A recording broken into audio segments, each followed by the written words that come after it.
Hey, subscribe if you enjoy this and let's get to it. I'm not really interested in this new Gladiator 2 movie, but not for the reasons you might think, because a lot of the reasons why other people are not interested in it is because they just love the first one. It's just so beloved and it's a perfectly contained single story masterpiece and it doesn't need to have a sequel to it, and a sequel could only sully the first movie.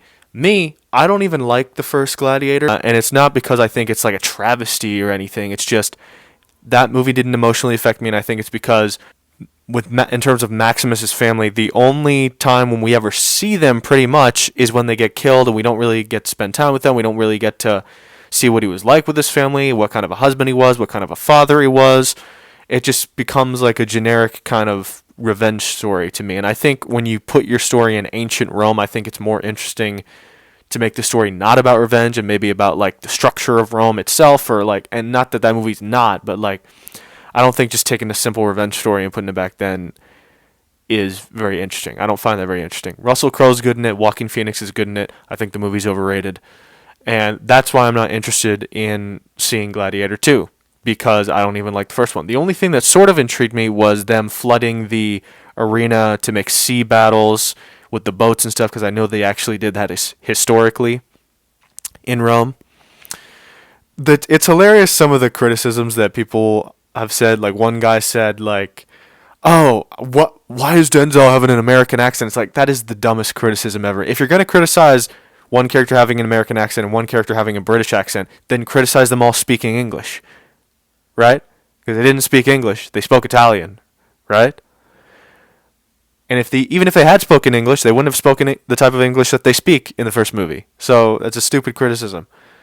And if you want to criticize that, criticize the fact that Maximus didn't even exist, as far as I know.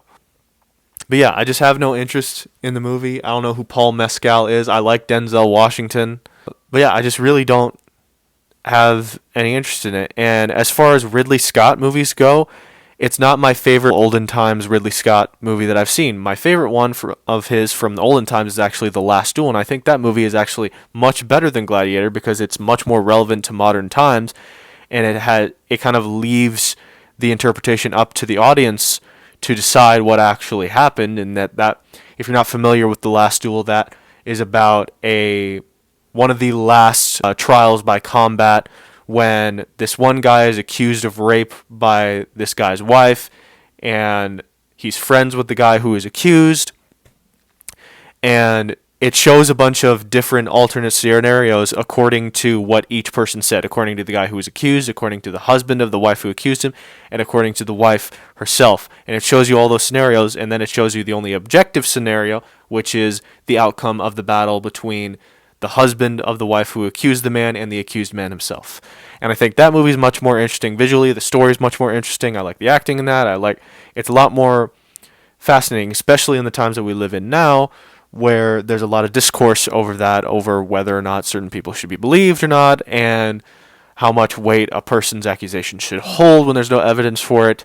I think that movie's a lot more interesting than just, oh, I want to take revenge and blah, blah, blah. And it's also in Rome, but I want to take revenge, but it happens to be in Rome. Also, a better revenge movie, my favorite revenge movie actually, is Monkey Man. And that's just my top level of revenge movies. That's my highest rated. So everything I'm comparing to that, because that movie got me more emotionally and vicariously involved in the revenge that took place than any other movie, because I'm about to say some spoilers, so if you haven't seen the movie, spoilers in 3, 2, 1. His mother is killed in that, but the way they visualize his mother being killed and how much they immerse you in that moment really got to me, and it actually made me cry, because I love my mother very much. So if you're not going to make me like really weep for the revenge, I'm not going to be super emotionally involved in it, and that's why I don't really love the first Gladiator. And as far as I can tell, the second Gladiator is just a repeat of the first one, but with bigger sets and more variety and more colors and more things to sell tickets, and I just really don't care about it. Anyway, subscribe if you enjoyed this, and have a good day.